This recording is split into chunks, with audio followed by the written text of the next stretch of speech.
Saudações a todos os amigos, espero que estejam bem. No vídeo de hoje, preparei a última parte de breve recapitulações dos episódios 35 a 39, a fim de passarmos os principais pontos dessas missões realizadas pelo JP e assim ficarmos em dia com suas últimas informações. Sem mais delongas, vamos à primeira parte.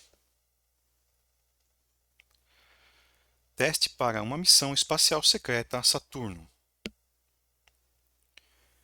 Em 4 de julho, JP foi enviado a uma unidade médica em uma base militar juntamente com outros 3 soldados, que o buscaram.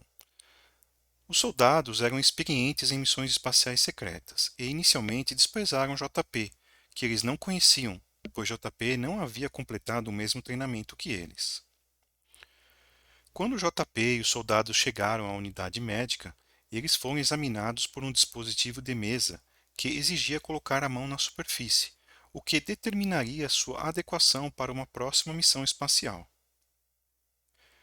A impressão digital de JP produziu um resultado verde amarelado, que mostrou sua adequação, e que ele já havia realizado missões espaciais secretas até mesmo fora do nosso sistema solar. Os resultados dos 3 soldados indicaram que eles eram menos experientes do que JP em missões no espaço profundo. O mais agressivo entre eles pediu desculpas a JP por seu desrespeito e disse que não tinha ideia do que JP havia feito anteriormente. JP também ficou muito intrigado com os resultados, pois não se lembrava de ter feito missões espaciais secretas além da Lua de Júpiter, Ganymedes, para onde viajou no final de 2021, como parte de um comboio espacial que foi liderado pelo Comando Espacial dos Estados Unidos. Quando JP mais tarde se encontrou com o oficial sênior, que é seu superior, para perguntar sobre essa próxima missão a Saturno, o oficial respondeu de forma enigmática que a missão pode já ter sido realizada. Vamos ver nas palavras de JP como foi sua reação.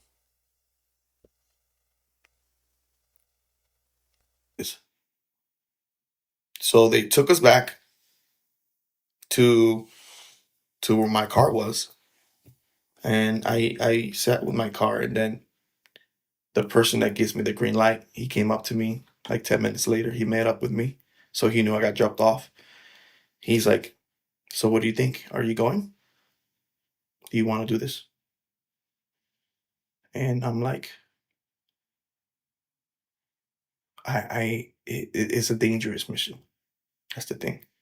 So he really was asking me if I really wanted to do it. It's a dangerous mission. And I said, yeah, I would do it. When is the date? When is it? And he's like, it's not the date. It's when you did it. Wow. So I looked at him and then he started laughing. Welcome back. He tells me, welcome back.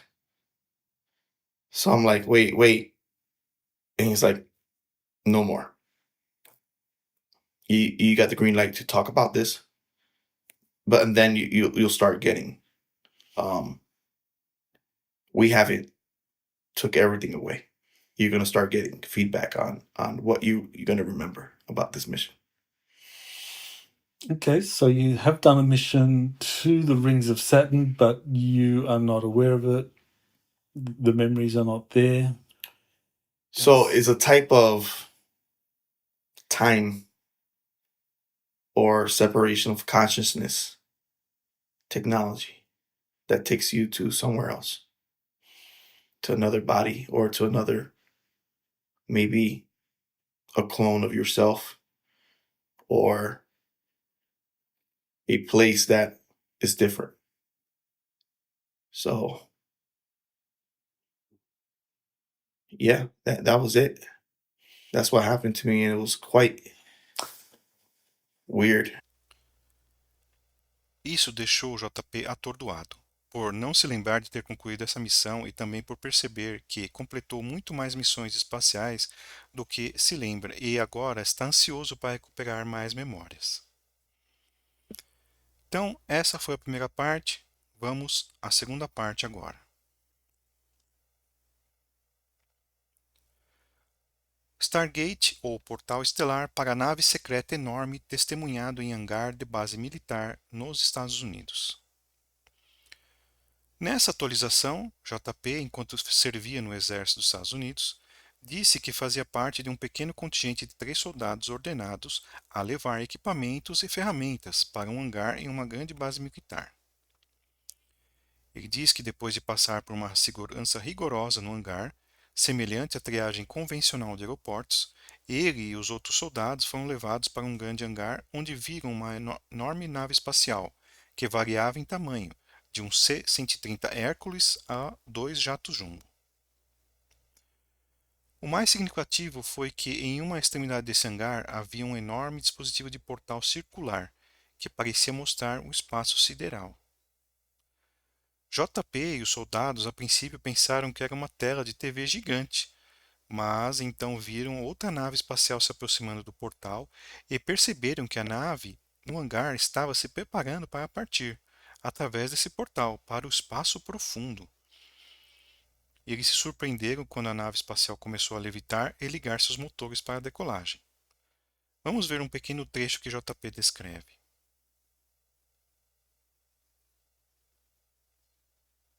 So us three, the driver and the two, me and the other guy, we brought the tools inside this big hangar. And the first thing we see was like a black ship. We see a black ship here. It was really huge ship. It was a huge ship. It looked like it was a big ship in this hangar. It was all black, and we kept walking, and then when we saw to the front of the hangar, we see a big round like it looked like a big round TV, but the fabric of it was moving. And then behind it, you could see like a constellation of stars. And I just dropped down because this building, everybody can see it in plain sight, Doc. I think I even drove you by this building when we went to the base. Okay, all right. So that was what I was going to ask you. So this is on the same base that you took me to back in 2022. And this is a hangar. Now, I mean, they have a lot of hangars there on that military base. So where you were, it sounds like it was underground, like you No, entered no, in. no. This is in plain sight. Everybody can see this. But Like, I'm not like gonna on the get base. If you're driving by the base, you're saying you can see the hangar. Yeah, you can see the hangar. Like it's crazy because I think there's spots that is in clear sight. I think that's is a type of protection, I guess. Like people think we got certain things in Area 51, Mhm. but I think we have things in plain sight in other type of bases, you know? Okay, all right. So this big hangar facility. Como pudemos ver, infelizmente esse tipo de tecnologia perturbou muito os 2 soldados inexperientes que acompanhavam JP, que acabaram pensando que estariam em apuros por testemunhar um projeto tão altamente confidencial, e eles convenceram a JP a deixar o hangar antes que a enorme nave espacial voasse através do portal, ou Stargate. Mas fica de importante aqui a informação que existem tais bases secretas escondidas à plena vista, mesmo na superfície dos Estados Unidos. Então essa foi a segunda parte do vídeo de hoje, vamos à terceira parte agora. Dispensa honrosa. Visita ao Departamento de Assuntos de Veteranos e futuras missões secretas. Após sua dispensa honrosa em 30 de agosto e seu novo status como aposentado com deficiência permanente, JP recebeu um agendamento para sua primeira visita ao escritório local de assuntos de veteranos, que fica perto da grande base militar onde ele estava anteriormente alocado e de onde ele realizou a maioria de suas missões secretas. No departamento de veteranos, JP viu muitos outros aposentados e veteranos e recebeu uma nova identidade e documentos.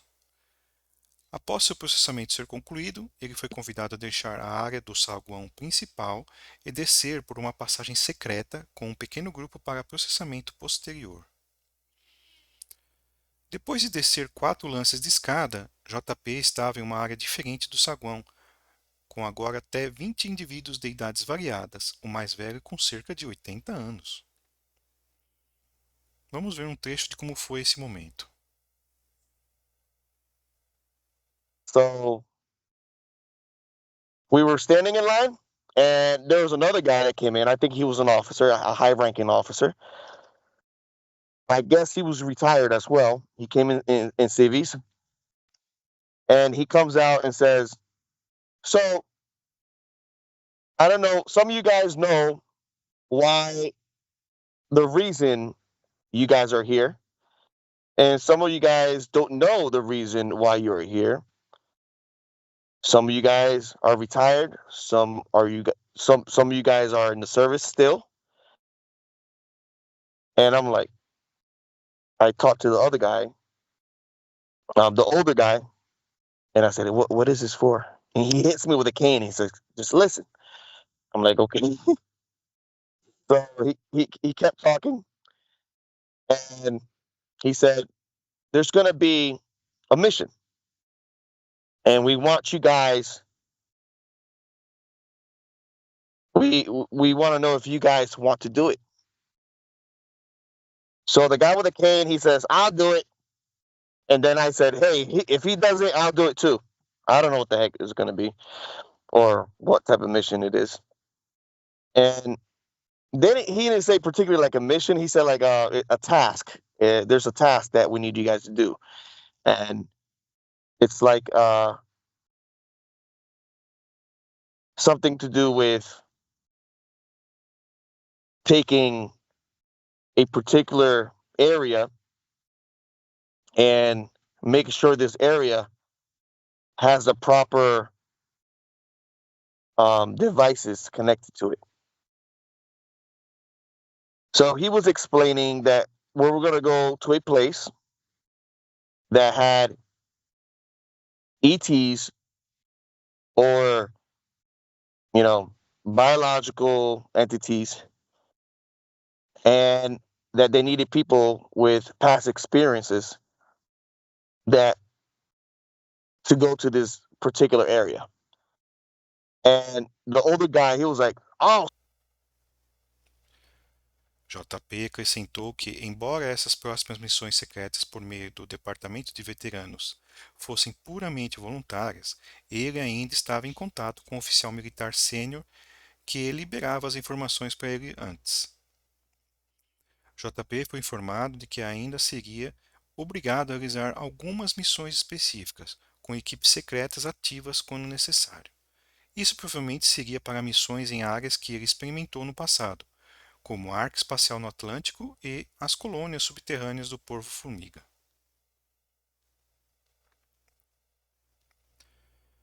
No final desse vídeo, JP desabafa um pouco sobre algumas das perseguições que sofreu e ainda tem medo, principalmente por sua família. Separei esse trecho para vocês, vamos ver. To go through these experiences, it's hard for us to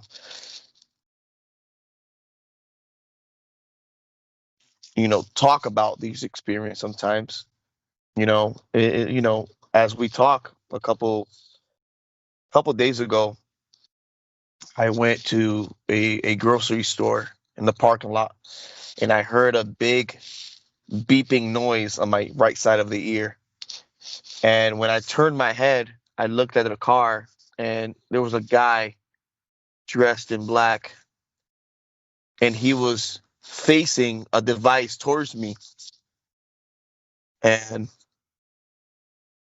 that device was making me hear like a high-pitched sound.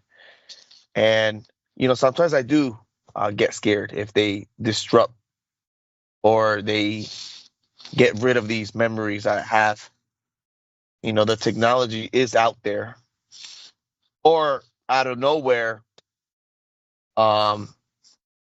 they pick me up and I disappear. So that is behind the back of my head.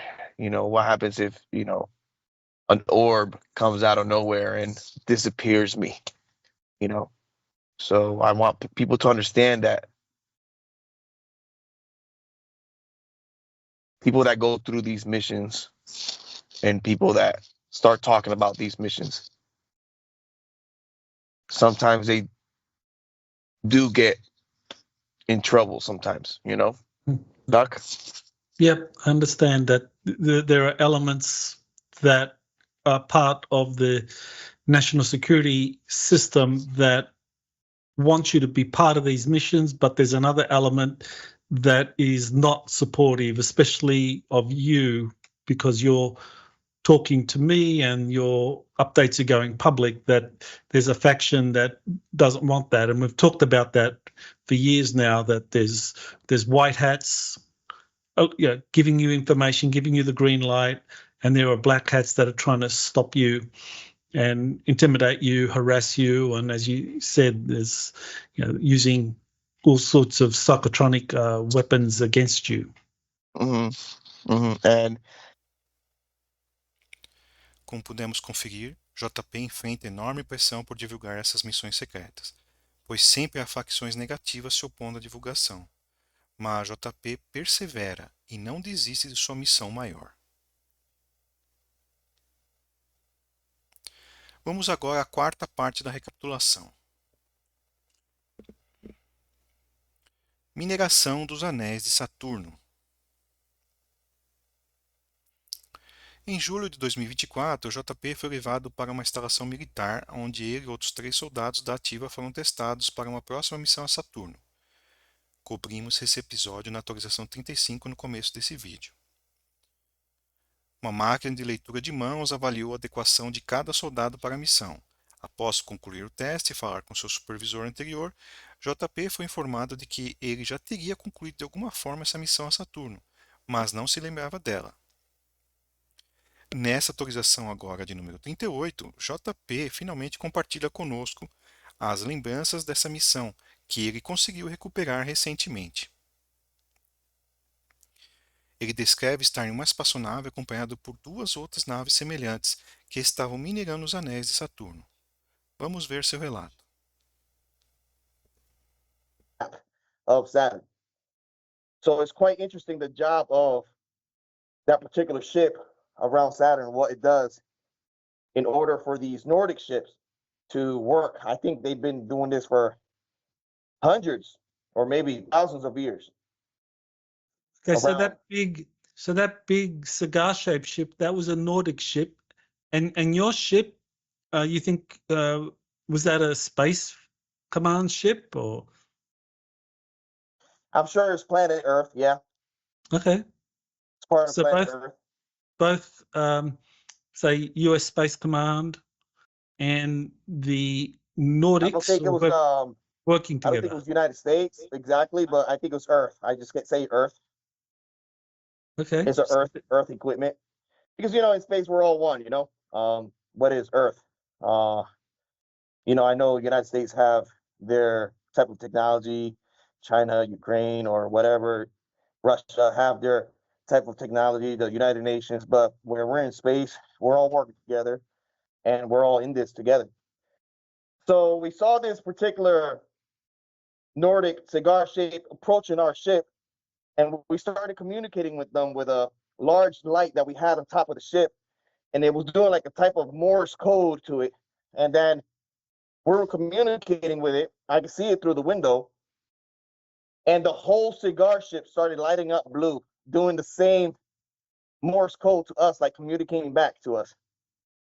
So I think it was guarding that certain location of Pan and Deathman's move, like making us not get close to those types of ships that are dormant still, that are still sleeping. So that was quite interesting. So we were just minding our business, just picking up elements, but we keeping our distance from the Nordic ship. It felt like more like a royalty type of ship, the cigar-shaped ship, similar to the one I took a picture in Tampa that came out on the Tampa Bay Times. I don't know if you remember. Yeah, of course. Yeah, we got a picture of that. So yeah, that Tampa Bay Times story just discussed that cigar-shaped ship, even though there were a lot of other ships that you were getting photos of, the triangles and the rectangles. So I'm sure we've been communicating with these ships, and they see, I guess they see the Sumerian symbols also, and they see our symbols. But I think they leave us alone when they see an ancient type of Sumerian symbol on our ship. So they know we're connected, I guess, to them as an alliance. So that ancient, well, let's just say that the Nordics, they wanted to be sure that what you are working with or aligned with the Anunnaki. Is that what you said? No, I'm not aligned with the Anunnaki. I don't think I'm aligned with the Anunnaki, but that particular symbol, they understand it more than any other symbol. I don't know why, but we had that in our ships. Okay. Além das descrições sobre as naves, JP também descreve sobre um capacete especial que ele usava, que servia para identificar os diferentes elementos das rochas e detritos encontrados nos anéis de Saturno, que eram então recolhidos pela nave através de uma abertura, assemelhando-se a um tubarão-baleia, que levava os metais preciosos para processamento. JP ainda descreveu como a nave não tinha gravidade, e o movimento através dela era obtido entrando em tubos, onde o ar em movimento empurrava a pessoa através das diferentes seções da nave, em um movimento circular. JP recorda estar com mais 3 outros soldados, e que provavelmente eram os mesmos 3 indivíduos com os quais ele havia sido testado no episódio 35. Então, essa foi a missão aos Anéis de Saturno que JP recordou recentemente. Vamos agora à quinta e última parte do vídeo de hoje. O chocante tratamento médico MedBed de JP. Em 10 de outubro, JP foi levado para uma unidade médica em uma base militar onde serviu anteriormente, e foi submetido a vários exames de sangue. Após desmaiar devido à grande quantidade de sangue que foi extraída, ele acordou dentro de uma câmara em forma de tubo, que tinha uma substância gelatinosa dentro de sua superfície. Vamos ver como foi essa experiência revigorante que JP passou. So he's like, okay, you need to come with me now. So they took out so much blood that I couldn't walk. I was so dizzy. They got me in a wheelchair and they took me to this other room and they put me into this room. When I saw this room, I saw a lot of like 15 tubes of, they look like beds. 15 tubes of these beautiful marble looking beds. And I saw that 2 of them was open. But when I was getting close, I probably blacked out. I think I did black out because when I opened up my eyes, my whole body was in this tube. And I was looking up and I couldn't move my body. My body was locked into this bed. Was this tube like a hyperbaric oxygen chamber? It looked similar to it, but it wasn't like it. It was more like it looked like a, you know, where sarcophagus? A sarcophagus. Sarcophagus? It looked similar to that. And I'm like, wow, what is this? So when I opened my eyes, what I felt was my whole body was vibrating, right? So it looked like it was giving out a frequency into my body. But I noticed that certain areas that I got hurt before was vibrating more than other areas. So if say your right meniscus of your knee was injured and it was messed up, that part vibrates more than the other part of your extremity. So anywhere that you got hurt,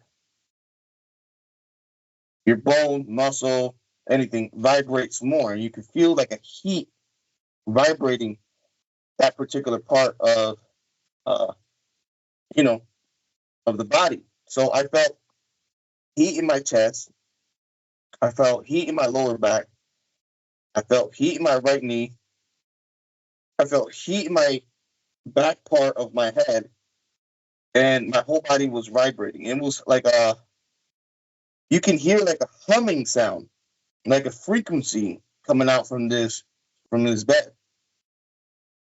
And I could not talk. I tried to talk, but my body was like wasn't moving. The only thing I could move was my eyes, but I could not move my head. I tried to move my head and I could not move my head. So the only thing was my eyes, and I can look slightly down, and my feet had like cables connected to the bottom part of my feet, and I felt like an electricity coming in through the bottom part of my feet, like pulses of electricity, and it was tickling me, but in a way it was feeling good because it was coming up to my legs and coming out to my lower back, to my arms. I kind of felt the same thing with my hands. There was something connected to my hands, and I couldn't grab it. I couldn't move my fingers or nothing, but I felt like that electricity coming in. But the whole thing was vibrating. And in my mind, I was like, what's happening? I feel good. My body feels awesome. So I closed my eyes. I don't know how long I was there for. It was a beautiful, beautiful sensation. I opened my eyes. They opened the capsule type of bed. So it looks like an oval, right? It's like an oval looking bed, and then it has like a glass that goes over it, and the glass is like super thick, right? So I think it's like a crystal type of glass, and the bottom part is made like a marble type of substance. Like it's like squishy. Like you can do like this to the wall of, and it went in a little bit. So when they opened that, I could move my whole body, and I got out. And when I grabbed it, my hands squished into the to the bed. So I was like, wow, it's like a gel substance. So I think this gel substance that you lay down in, I think electricity runs better, or the frequency runs better through the gel substance, and takes care of your whole body. So when you're laying down, you're like locked into this gel feel like bed. And I felt like I was in my 20s again, back when I woke up from this bed. The doctor And opened up. Após sair da medbed, JP falou ainda com um médico que administrou um último exame de sangue, e ele perguntou sobre a câmara em que ele estava. O médico respondeu então a JP que era uma cama médica, ou medbed, e que seria chamado daqui a algumas semanas para outra sessão nela. Ainda na conversa final com o Dr. Michael Sala, eles salientaram como disponibilizar as medbeds primeiramente para veteranos militares que realizaram serviço secreto foi uma maneira plausível encontrada pela Aliança da Terra de iniciar a divulgação e o lançamento público dessas tecnologias avançadas de cura. É isso por enquanto, pessoal. Espero que essa recapitulação tenha sido proveitosa e até o próximo vídeo. Saudações a todos!